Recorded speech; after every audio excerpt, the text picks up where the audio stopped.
Live. Yeah, welcome, folks. This is House Corrections and Institutions Committee.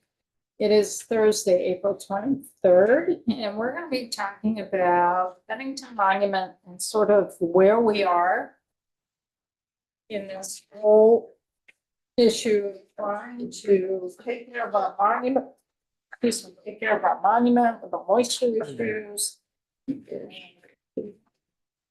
How do we move forward to this? So Laura, welcome. This is a while here in the committee. Welcome. Yes, thank you. For the record, I'm Laura Treishman. I'm the State Historic Preservation Officer. What I have just passed out, I call like a roadmap of informed stewardship. So at the top, it gives you the analytical history of what we did from 2025 and the major critical failures that were identified, briefly summarizing those, and then goes into project status with financials. So the first is the assessment and analysis, and that's what's analyzed up at the top. So that was already completed with our team of 15 national specialists. I think 5 of which are back under contract with us. The critical monitoring and site investigation, that is $500,000 that we have, and that is from a congressionally directed spending from Senator Sanders' office that has been labeled the Save America's Treasure grant. That is doing our seismic evaluation, our architectural investigations, temperature and humidity monitoring, tilt meters, crack monitors, and the high rope safety inspections. We're meeting with the seismic team tomorrow. The monitors for the temperature, tilt, and cracking have all been installed, but I'm still waiting for the data to be analyzed. The archaeology has been put out to an RFP, and we have 2 proposals we're refining right now. And the high rope safety happened last year, and it doesn't look like we need it again just yet this year, because each year we're getting less and less that is needing to be taken off the building or falls off the building. Immediate infrastructure situation we have is with the elevator. We had one of our national contractors come and look over the elevator, and he found a number of things that the general contractor that the state uses was not paying as close of attention as you should have for this resource, such as addressing the lubing and just some regular basic maintenance that an elevator from 1953 would require. It is the oldest elevator in the state, but for the record, I am not preserving it. Right. But the elevator inspectors all find it really fascinating and terrific. They have, as I said, concerns about the lubrication. So they have recommended that we get an auto lube machine installed, which would not be very expensive. That we do a retention of the ropes inspection annually. And that we do some modernization of the mechanical work. Specifically, the traveling cable at the bottom that helps the elevator go up and down and is likely the reason it has been stalling is frayed and cracked and broken. This is our safety issue. The cables are exposed. So every time the contractor Alpha shows up, they're just doing Band-Aid repairs. And we don't want to be running the elevator with Band-Aid repairs. So from Lurch Bates, who is our national contractor, we are awaiting an estimate for the modernization of that traveling cable. That's not the auto. That's not the what? Auto loop, is that the same Auto thing? lube. Auto lube. not- Yeah, no, Okay, that's got it. different. Okay, got it. So this likely does, the cables itself do not cost a lot of money, but it's the installation because they've got to go all the way from the bottom to the top of the tower. So I've always called it a building, but the elevator inspector kept calling it a tower, which put it into a better perspective for me. So I'm trying to use that word. That replacement will give us 8 to 10-year life. Safe life. So I need to find out how much it is and then how quickly I can get those modernization specialists in to do it. So our plan is not to open the elevator this year until that is done. And I'm hoping it can be done this spring or summer. It also depends on how much it's going to cost. The labor is going to be expensive. And of course, this traveling cable, despite being new, cannot stay there forever. So when we do a replacement of the elevator, it'll come with its own traveling cable. We'll get everything new then. So you're not sure how much it's going to cost? No. Where would you get them? Depends on how much it costs. You have, is it 100,000? Is it 500,000? He would not say. He said the equipment itself is not very expensive, like the auto lube machine we know we need to do. He said that's only $150 and it would just take a couple hours to install. But the cables themselves likely will not cost a lot of money, but it's the installation and it would take a week. So that's a lot of man hours adding up in my head. Probably not that much. Say 100. Yes. So I do have some options because we do have that federal money, the $500,000. I can go to them and say, can I pivot and change some of this? We do have what I call defense money. Did I understand you say that the contractor who was supposed to be maintaining it hasn't done it properly? Correct. So what are we doing about that? We have a list of specialty items they should be taking care of, and we're trying to get a contract directly with them that's specific to those items. And if they can't or won't do it, then we're going to put this out to bid. We likely will be moving to a bid all our own on the elevator rather than being on all state elevator contract. So we don't have any recourse because they did a poor job. We're just going to let them. BGS has been at all of our meetings to have the conversations and was at the meeting where we heard about all this. I don't know that, but we're still investigating it. So BGS would be the one to ask that question. Correct. Hold sitting right there. Yeah. So what does this yesterday? Sorry, couldn't make it. Were you afraid we were going to keep you down there? Mary? So did we pay this company money to basically nothing? Yes. And documentation of that. You're absolutely right, Mary. We have documentation of that and we're working with BGS to not pay those Right. the invoices that are outstanding and just shut this down. That's what my hopes would be, that absolutely. it can go towards something else. We've already started talking with our commissioners and our general counsel to move to doing our own contract. And the monument's location might give us some other options in other states because there's very few in Vermont. Well, and Washington. I wish we had kind of looked at that before now. But Look at what here. look at possible other folks from out of state. I mean, who, the best folks that can do it for the, the least amount of cost, so. I will say the gentleman from Lurch Bates, the company that we really trust and gave us this analysis, used to work for Otis when he was much younger, and he used to service the elevator. So he was very familiar with it, which I appreciate. The state elevator contract changes periodically with the vendor, and it's the same elevator company that service you Where here. the fire was. Right. Okay, so set that up badly. Sorry. So that is the first and foremost immediate thing. I am waiting for that number. And as soon as I get that number, then I'm going to figure out what pocket or where I have to get it from. When do you think you will know? Will you know within the next 3 to 4 weeks? Yes, And can you use the money that you're not going to pay this contractor for? Can you use any of that money towards?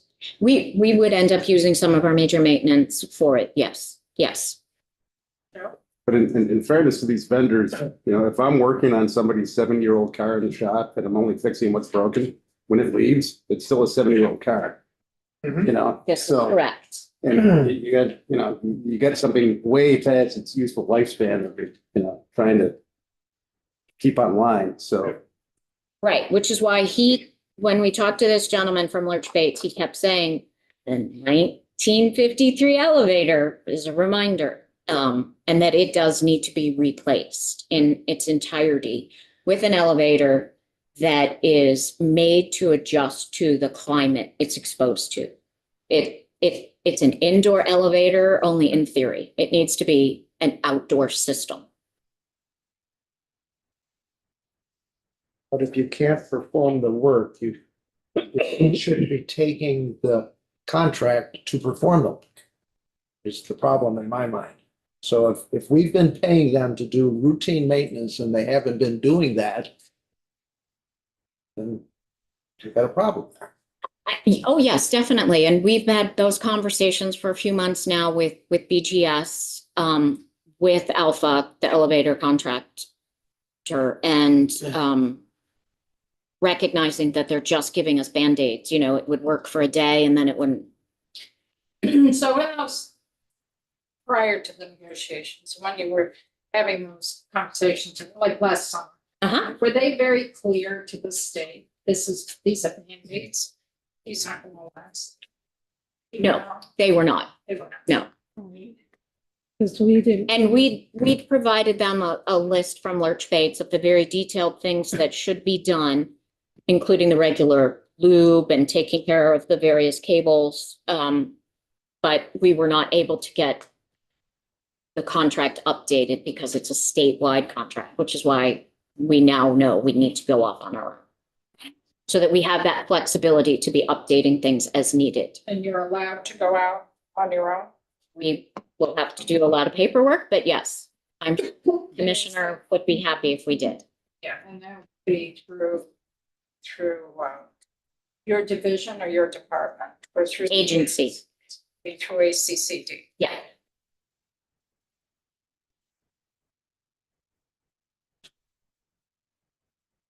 So on the backside, if we follow the restoration perspective, we have phase 1A that we've talked about a number of times.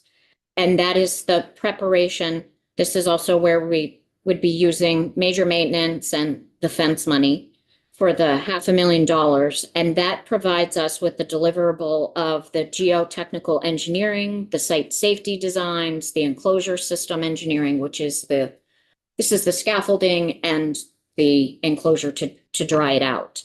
And then we would end up moving to $500 to $10 million for the installation of that system. And that's where the funding that I know and have at the moment stops. So it'd be for the scaffolding and to begin drying it out? Correct. I have put in a very large CDS request. Again, so we'll see. But what I wanted to point out is when we get to phase 1B, this is the actual drawing out and then doing the physical mock-ups and the schematic designs for the mechanical, the electrical, the structural improvements. Once we've gotten it to a stable condition, as you've seen over the years, very dark pictures of it where it's wet or even frozen. To when you visited in September, it wasn't as dark because it wasn't as wet. So we need to get that to a stable situation. And that would be $2 to $2.4 million. And the significance of getting to phase 1B is because that allows us then to determine exactly where we are with what needs to be done. how we do the repointing, how we fix the over 6,000 cracks, or do we fix them? Which ones do we fix? What kind of the mechanical system gets installed? The removal of the electrical systems that have been in there since the 20s that don't work and were just abandoned. The monument's a history of lighting on the interior that we don't need. So this gets us to the deep stone masonry restoration, the full-scale replacement of an elevator, and ensures public accessibility and safety. And that would include taking care of the stairs and also the windows that do not have screens. They open and it's a wonderful, fabulous breeze as you can look out, but they're open. And that's a safety issue. So in addressing the $40 million number that has been put around, as you've heard me say many times, that did not come from us, and it didn't come from the documentation that our 15 specialists pulled together, but they did summarize based on their expertise and knowledge that restoration of comparable resources and what we were looking at in terms of the hydraulic stress, the structural damage, the climate, the mechanicals, and all of the legacy issues we've been dealing with. They did a comparison to the Statue of Liberty pedestal, which is not as high, but is stone as well and is holding a great deal of weight. That was $40 million. And the Washington Monument, over a number of campaigns from the 1990s to, I think, 5 years ago, maybe 10 years ago, from the earthquake, that cumulatively was $40 million. So each of those campaigns were about 15, 10 to address and to get them into the situation where they're not chasing issues, that they're proactive and they have this maintenance plan to take care of it. Well, that's where I'm a little bit challenged by the discussions we've had about the Bennington Monument, because I was the one that asked in the committee, where did we get this $40 million figure? And I didn't hear you or Jamie necessarily saying that wasn't going to be the cost. And then it took on a whole other life of its own, with folks hearing it out in the, out in the public and then commenting on it. And that's why I think has snowballed into a mess. Yes. And, that has been a concern for me, and no one could answer.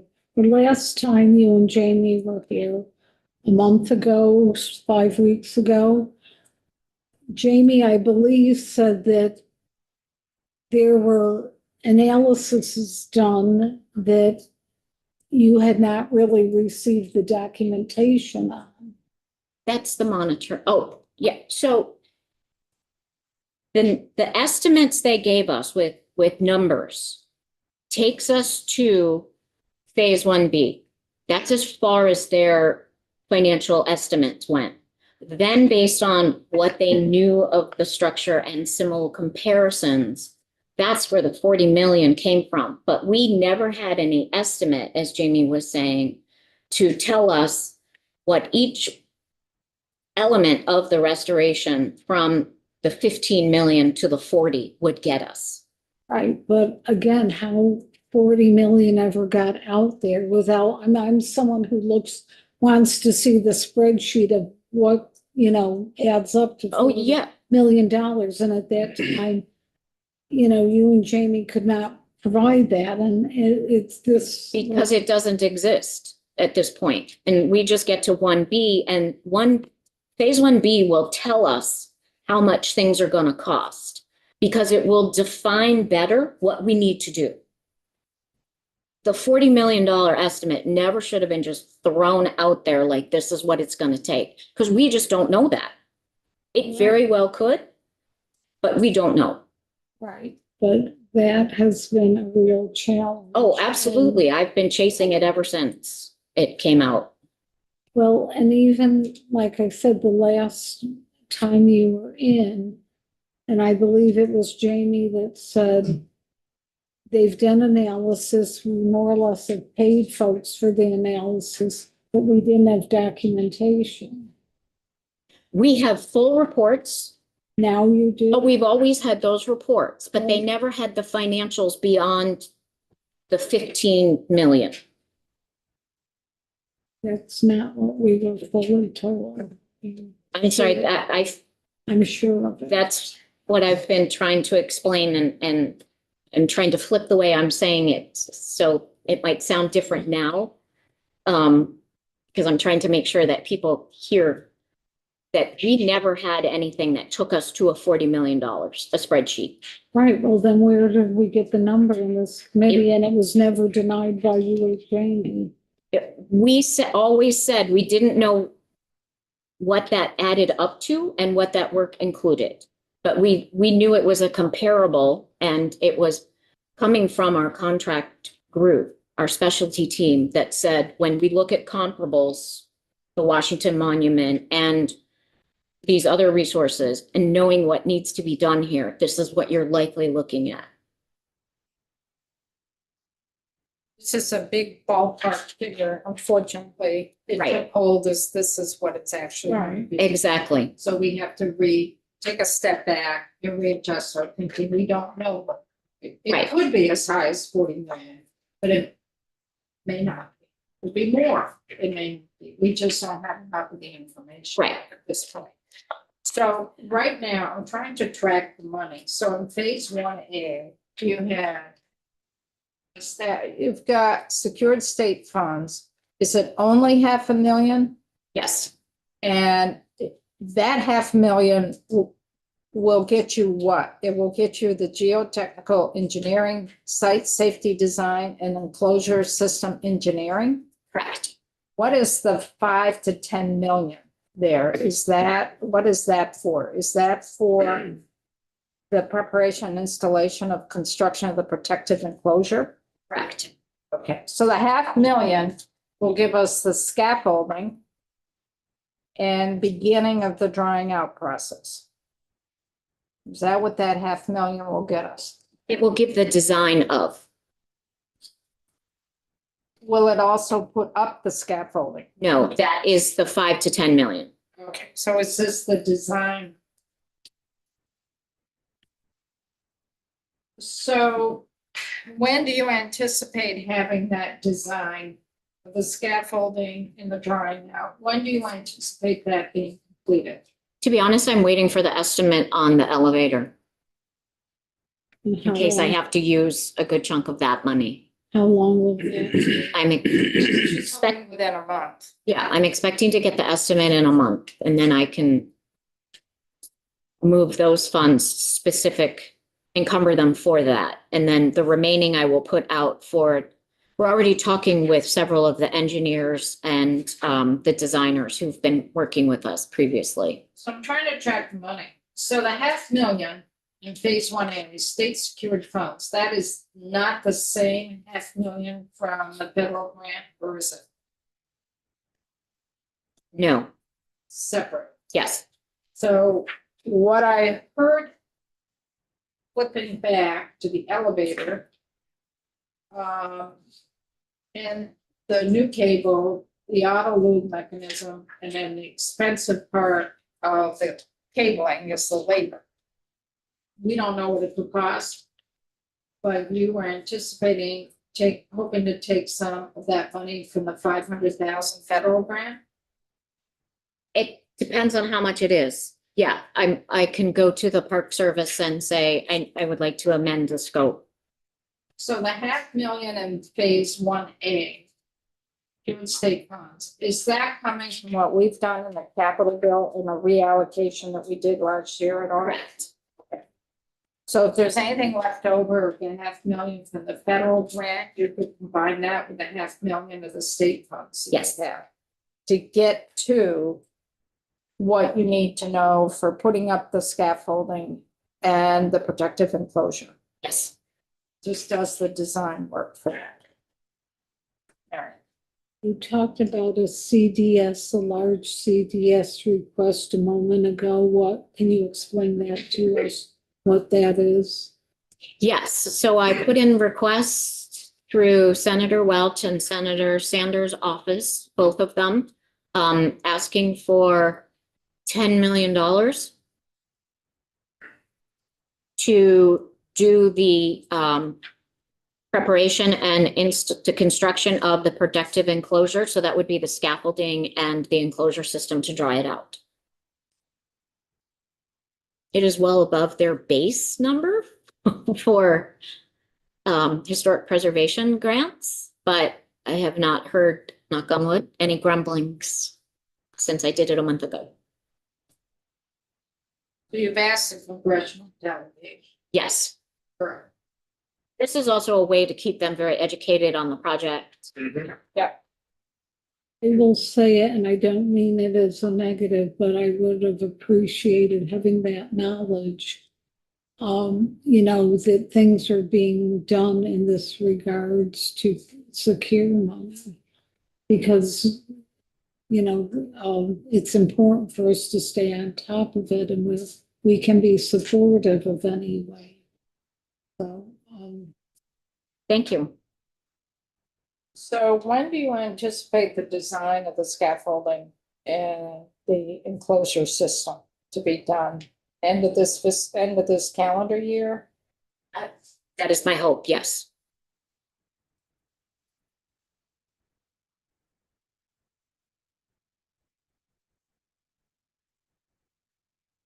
So come next session, we would have Better idea in terms of what cost would be for at least the enclosure and possibly getting into phase 1B. Correct.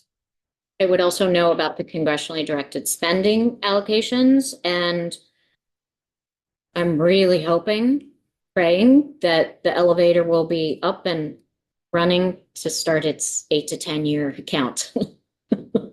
And we can open. Being closed this year definitely took a hit financially for us.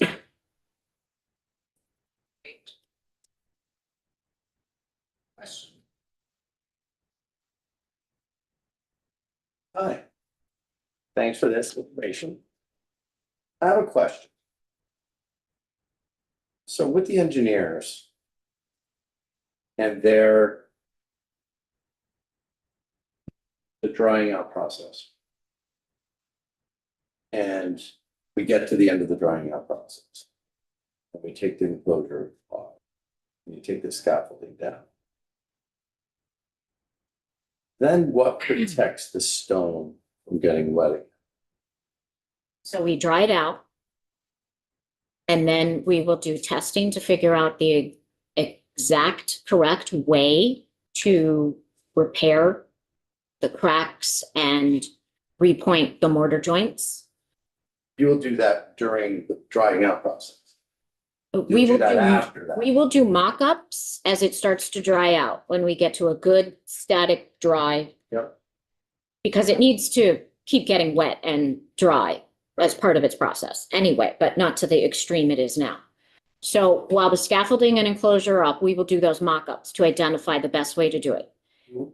Then we will, once it's to that steady dry out point, we will start the repairs with the scaffolding up, likely the enclosure still up for safety reasons, and to ensure that the humidity stays as we need it. So we will start repointing. We will figure out the extent the cracks need to be repaired or not, and make sure that any spalling is definitely addressed. If there are any stones that do need to be replaced, so that would happen while the scaffolding's all up. So would that happen at all during this summer or fall? Or is that going to be next year? The repointing or? That would be after phase 1B. So what you just talked about would not be happening this summer or fall? No. That would be happening next year. No, that would be happening years from now. Oh, I can take it to phase 1B. I know would be, if I had the 17 million to construct the scaffolding and the enclosure, start drying it out with a new mechanical system being installed, and do the mock-ups. Then we'll know how much it will cost and how long it will take to do the restoration. So, excuse me, Mary, I just want to, hold on one second, let me just follow through with this. Yeah. So, is this based on engineers who have any familiarity with the Washington Monument? Yes, Did they work as engineers on that project? some of them, yes. And this is how they got the Washington Monument fixed? Yes.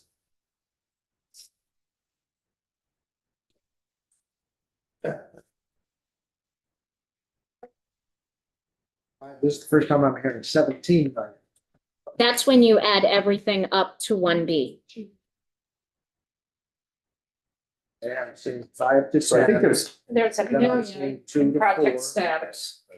And then half a million, and then another. This 10. and that are two separate things. You think that's two separate numbers? I'm not sure. No, No. That's not. No. 1A, I just repeated it. Okay, gotcha. Repeat it. 1A is 5 to 10, so take the top is 10. 1B is top is 2.4. So And then- where's 17 The coming? Go to the back page. You've got 988,000. It's already been expended, and you get the 500,000. So 12, but let's say 13 million. I like that better. I understand 13 million. So you're just looking at. Are you incorporating that 13 million, any of these two or not? Because there's 988,000 analysis, We've already spent that. yeah. And then the 500,000. No, I'm not. You're not including any No. of that. That's probably where I was adding wrong, because That's where you were adding that up. But that's what we have to be very cautious of in the future. Correct, yes. I mean, because these It- numbers cannot keep being thrown out and not as something to match it. Because that's where people start getting very upset about it.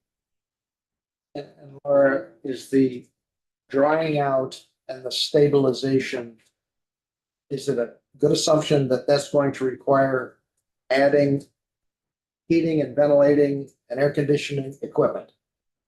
Do we know how we're going to dry it out and stabilize it? Do you know what that process is? the drying out and the drying out would be figured out in phase 1A. The process for doing that.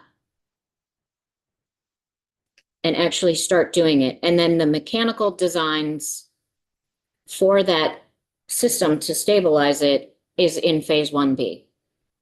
I do not know. We don't know, we don't have an No. idea as to how that's gonna happen. Okay, No, we don't. We need to get to the design stage. And any federal funding that I get cannot be used for design. understand. This, I think, is related to Kevin's question. When you were speaking, you referred to, by layman's terms, I am not an engineer or builder, but does this structure want to be within a certain range of humidity? Because my simplistic thinking was we want to get this as dry as possible and then keep it as dry as possible, and that's not true. There's some range of That's not true. humidity we want. It needs a range, Yeah. yes. But right now it's at 600 and it should not be that high. Right, that part I dug, yeah, Yeah. okay, But it shouldn't be 0. right. And then you got to keep it there. Do we know, or is that also part of the study? What that It would be range part is? of the engineering study. It would depend on the time of year, the weather conditions. So it would be a system that we would be able to monitor and adapt. So the optimal moisture range will vary with outside conditions. Correct. Okay, thanks. So are they still considering this shield to go over the monument? Because we discussed that almost I don't know what material it was gonna be, but, and I'm embarrassed to say this on tape, but they said it would be like a condom being put onto the monument. Because even one of the reporters asked me that question and said, I didn't use that. But that was described in here, what it would be. Do you all remember that?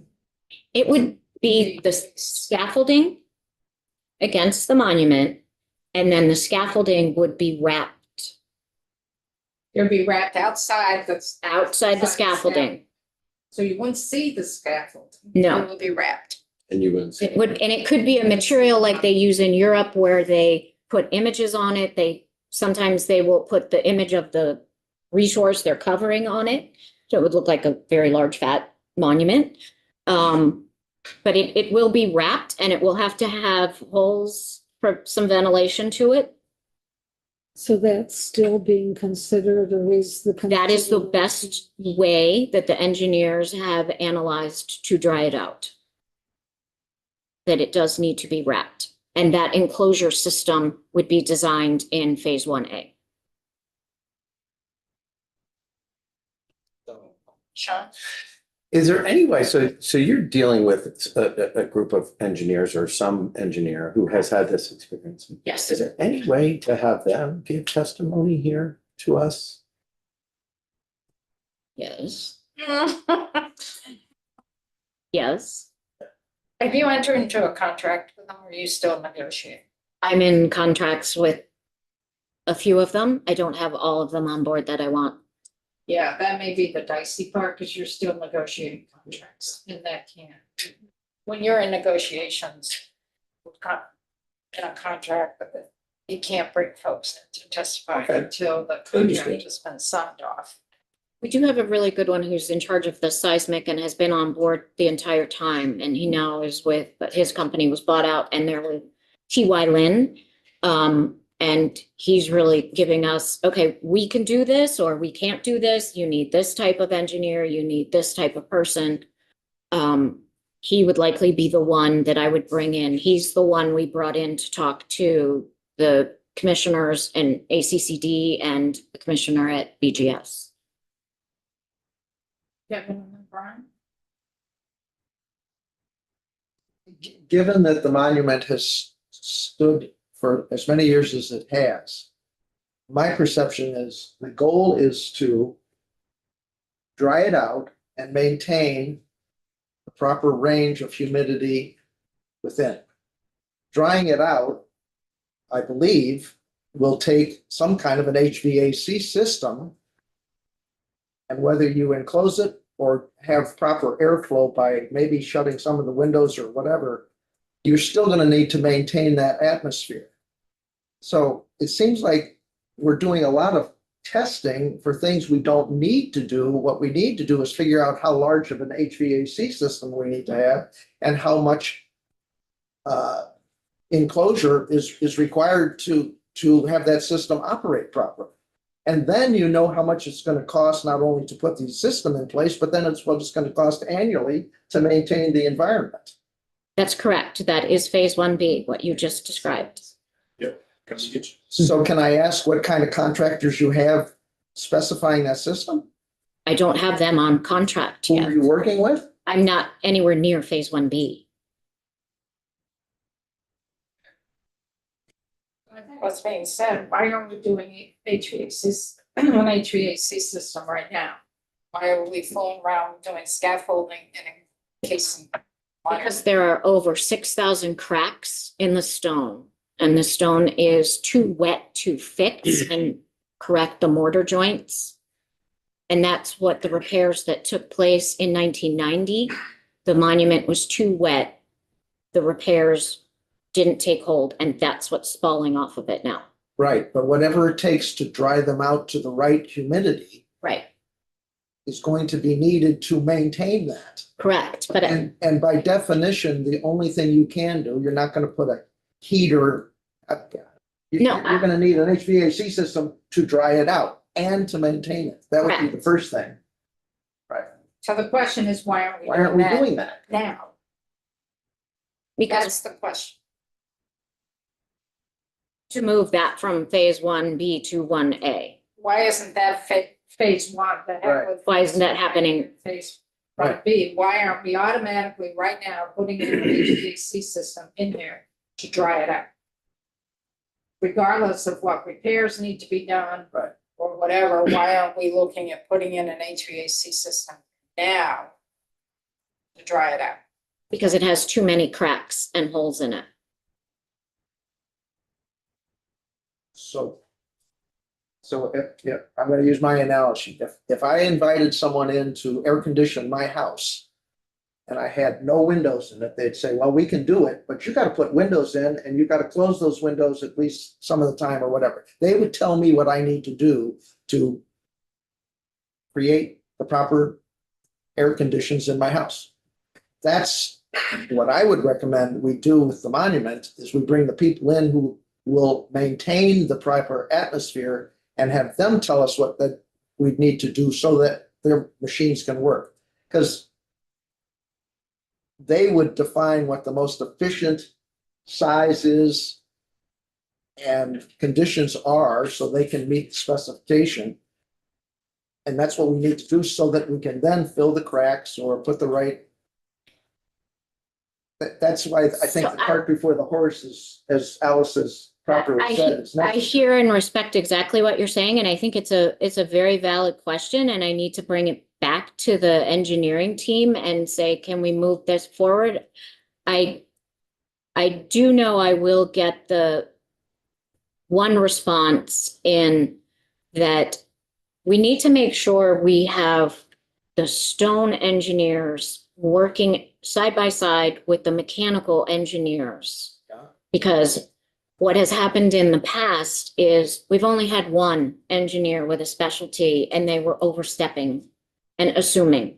I mean, we did that with the elevator repair that we did Right, a few years ago. Right. This will solve all of our problems and it made it worse. right.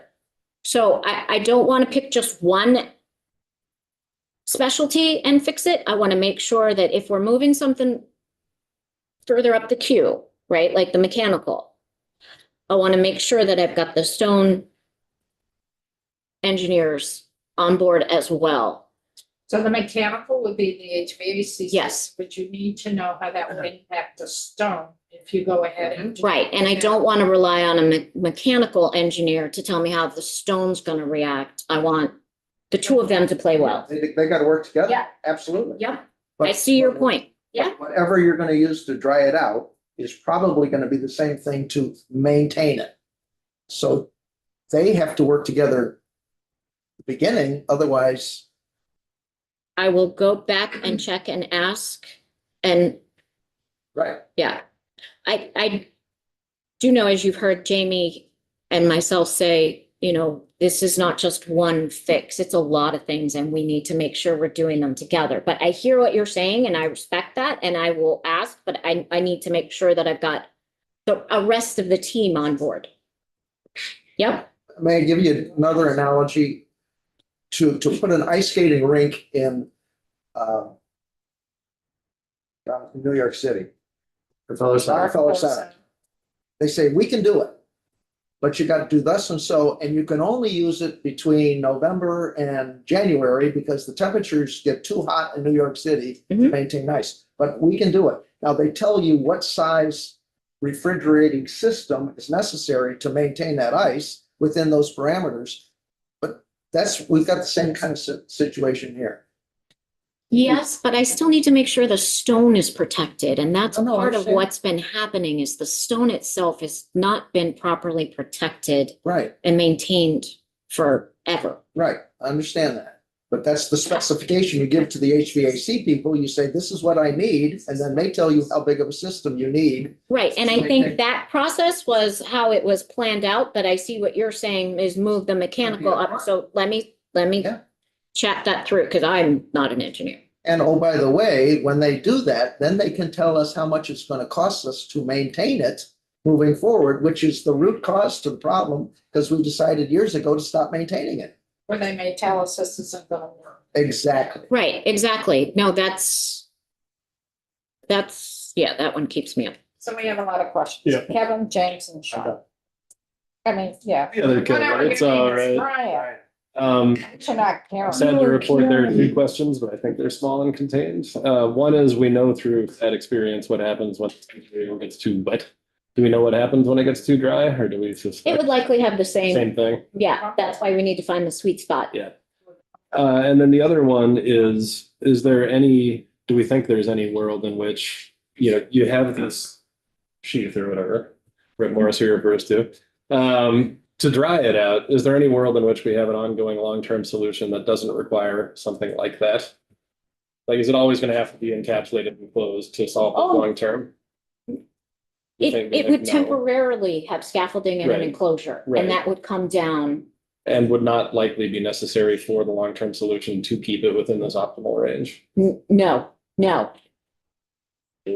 Well, Before you get into what mechanical drying out system do you put in there? Some folks think you do it in the get-go, so that you don't have to put up the scaffolding in the case. I know, but then you're still exposed to the outside elements while you have whatever's going on inside, and it sounds like we're Right, not so- gonna be protecting it from the outside elements long-term.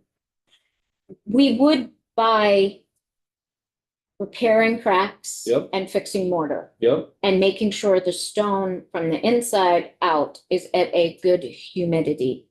It's gonna breathe.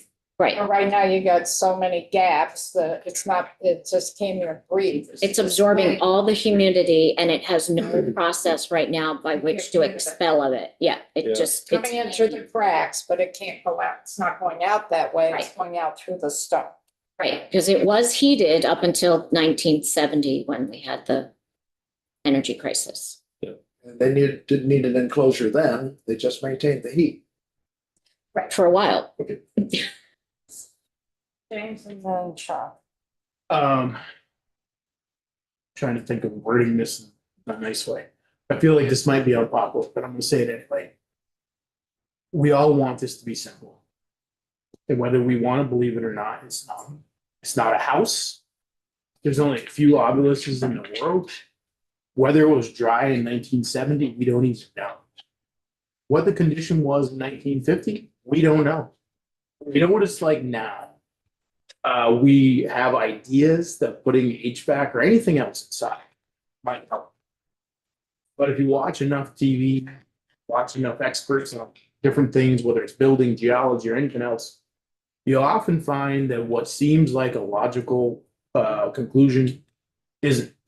Watch a show on building and watch them do certain things and like, this is gonna make it last. Next thing you know, a couple of years later, the house is full of mold because they made it too airtight. Just as an example. So a lot of things that people think, even in fields, are gonna be easy aren't. So I would caution everybody to step back. And when you're so passionate and think we have the solution, I guarantee you don't. I'm not necessarily saying I'm happy with the progress either. But I'm not an expert. I don't know how to do this. I would not want to see it wrapped forever. It won't be, but at the same time, we can't say with, the answer, like Brian just asked a question. Would we have to wrap it again in the future? You know what the answer is? The truth? We don't know. Let ourselves understand that we don't know. It's okay. The Romans didn't know where the Colosseum was going to be. We don't know. And it's okay for us that we have to make a decision at some point. There's no doubt. But we're not experts, and we should stop acting like we are. That's what I had to say. Sean, are you the expert? Absolutely not. However, speaking for, I can only speak for the people I represent in Shelburne and St. George. And being, trying to be, cognizant of their limited taxpayer dollars. I just feel that it's not, thinking about it a couple of different ways is probably a good way to go. And you've been good about that, coming to us with different options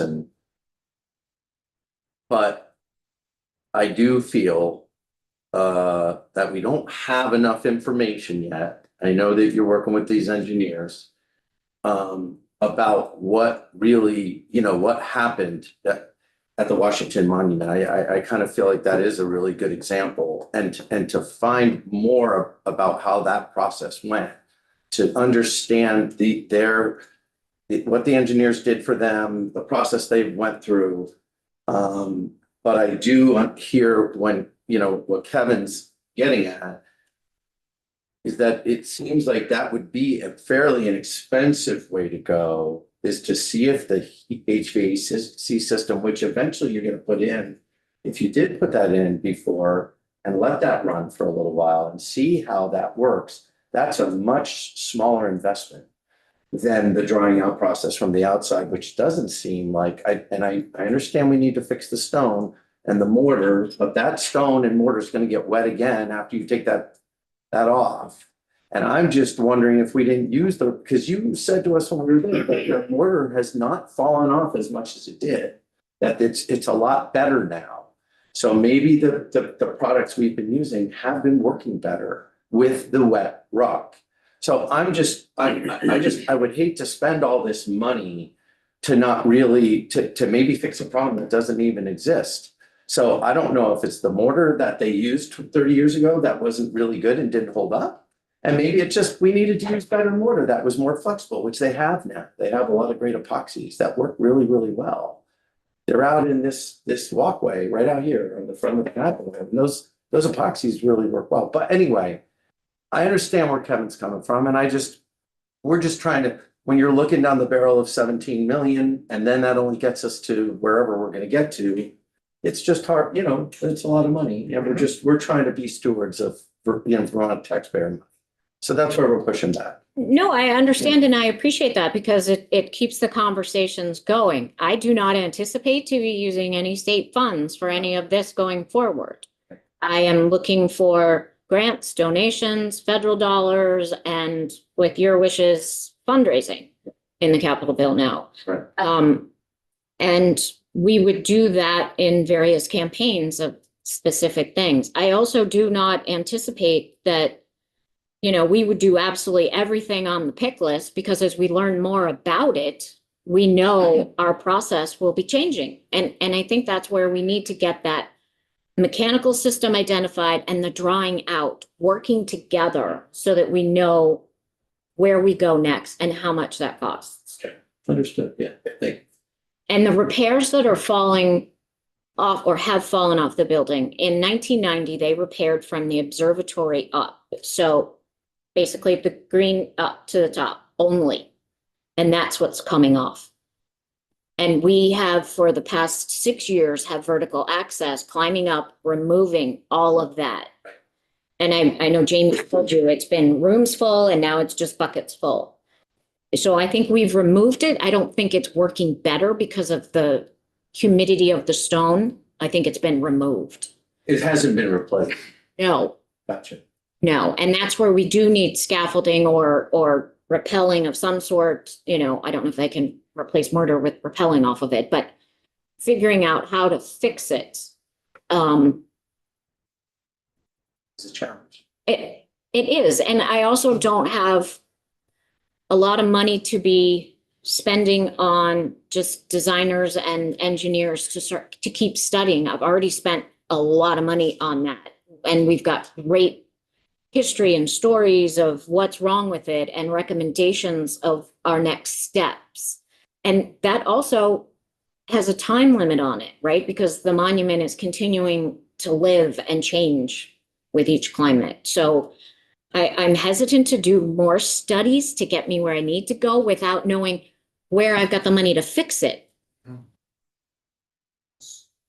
So my rant made me think of something that we heard before. By the way, taxpayer dollars, that's a big issue. We all have that concern and we have to, that's why we're gonna be prudent. But I remember, I don't know if it was Jamie, but I don't think we had other experts come in. So maybe it was him about the complications of this. And one thing I remember for sure was said in this room was talking about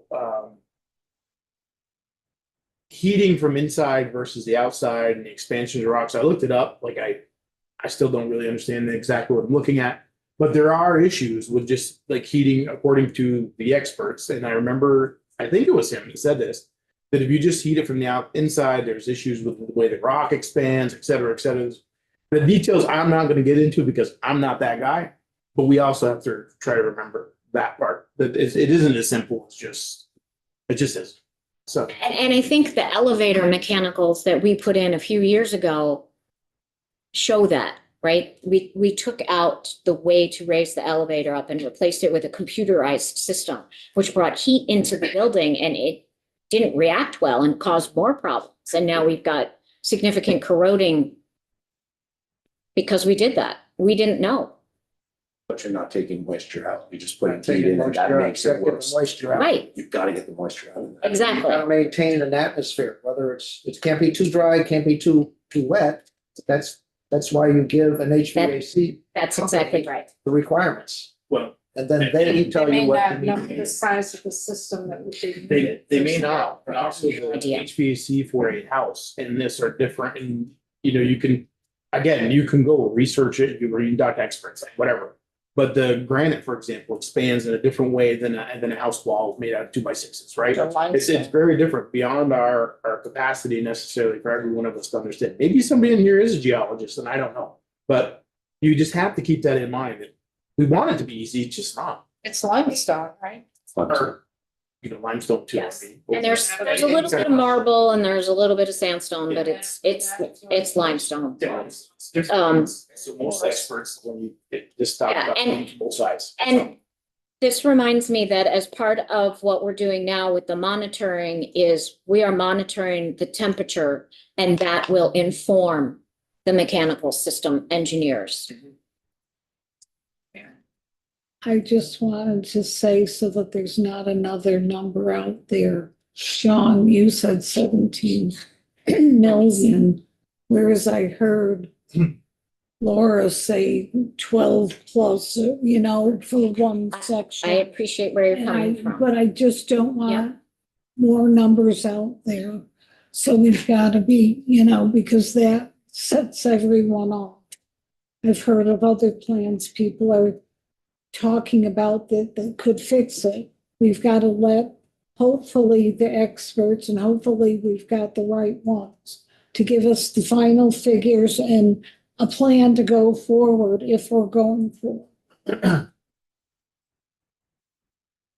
The way industry works, though, is you can go to a company who would have the opportunity to profitably fix your problem, and they will give you an estimate for free. Now, they may charge you to do the design work to get to the final work, but they will tell you up front what they think they can do it for and what it'll cost to do it, to use the system in the future. That's the way industry can work. You don't necessarily need to pay for an estimate or do all this engineering work up front. I hear what you're saying. None of us are engineers in this area, but some of us have got engineering that have seen working for years and years. So we could go to someone who would have a final solution and ask them to tell us what they would need to do to fix the problem. You tell them what the problem is, and then they can give you a ballpark figure. They may charge us for the final design work because it's unique, but I think you can get a free estimate from people who know how to provide HVAC. But I need to make sure that I've got the right engineers on board so that all the various pieces are working together so that everybody's informed and heading in the right direction. I understand that and agree. And that's the stage you're at. That's where I am right now. Because you can call a company as they come in and give us an estimate and that Right. may be the first time they've ever worked on a structure like this. And That's it's their also best another guess. challenge, And right? that's their best guess. And that's why I Yes. wanted to talk to people who have done the Washington Monument, because that's not their first rodeo. And they are parts of our team. They have been from the start. That's very legitimate. And they're Yes. part of your team right now. Some of them, yes, and I'm trying to get more. We were also trying to get Vermont contractors to be our lead. But we're not getting emails returned. Yeah, so we've got to cut bait and move on. I mean, Yeah. That is a unique. It totally is. It took a year to get the 15 contractors identified with their specialties. I mean, this is a one-shot time to do this, and we want to do it. Yes, because So you we've could made the spend- mistakes. You could spend $3 million putting in a system right now, and you wouldn't know if it would work.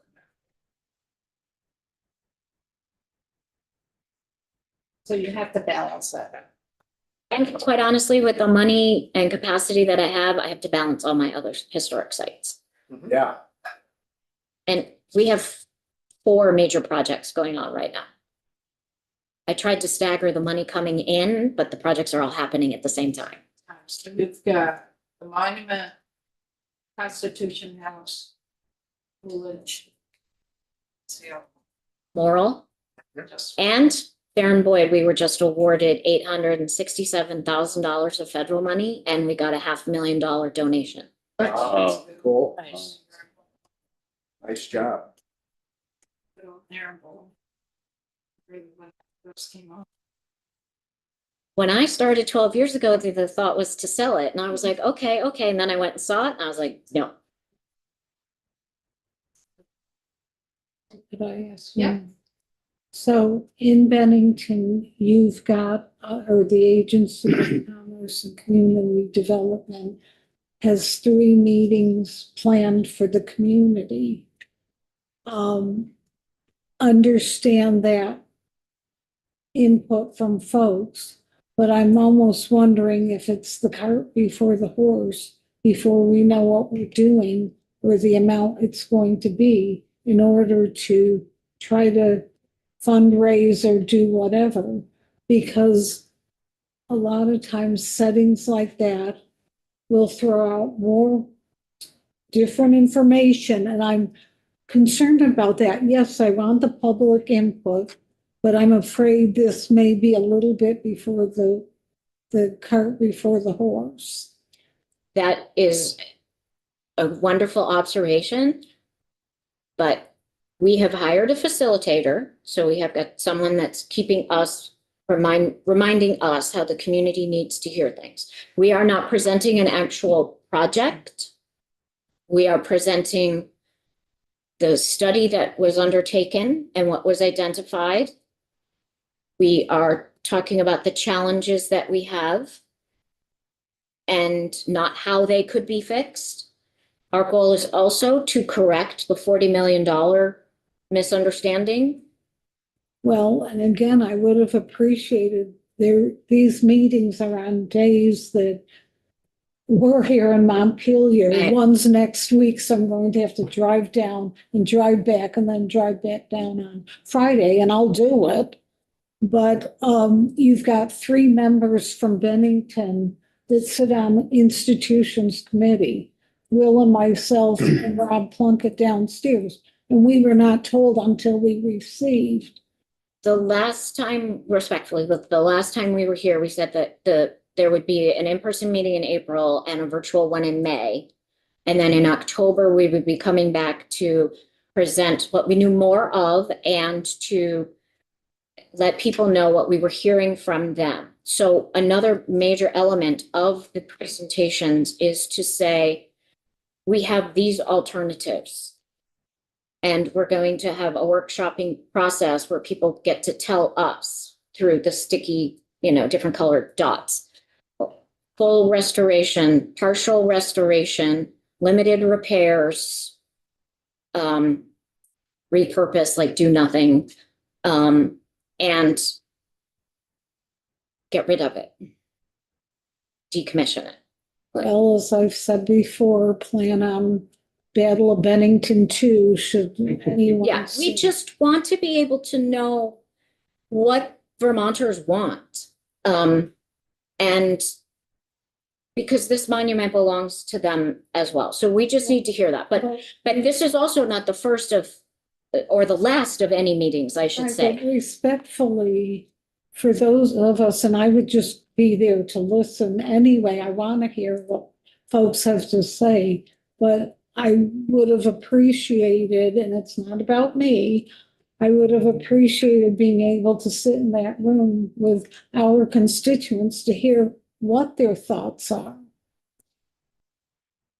I appreciate that. Yes, I apologize for the No, scheduling. and It I was, wasn't Yeah, looking yeah, for no, I an understand. apology, but it is being televised by the local televisions, and the second meeting in May is virtual. and we'll probably still be here. Well, the public meeting, oh, that's the Zoom, it's on the 12th. In May. Right, what's the one that, Next week, or something? Next week on the 29th. 29th is in person. It's Wednesday. Then there's one October, Right, I believe, right. 4th.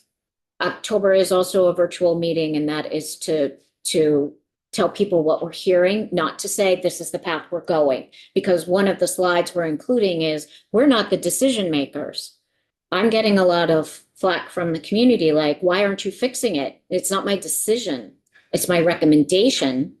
You gotta find a way to fix it. Find the money You gotta have and then contractors. the governor, the legislature, the, But that should have been a team effort, that because we know, I understand, this doesn't happen tomorrow.